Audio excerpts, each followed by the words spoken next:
The angle of ascent, that means the angle that's forming this part, the rise of the roller coaster, the ascent of the first hill, all right, here's the hill of a roller coaster, is 55. So that rise, as it's rising up, right, it's 55 degrees right here.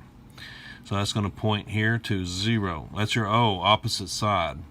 If the length of the track from the beginning of the ascent,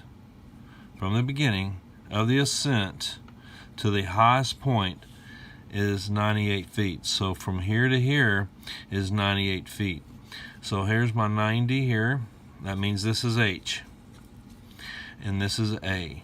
So that means we are going to do sine, okay? So you're going to do sine 55 degrees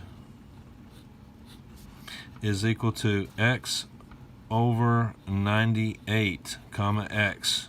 So find that,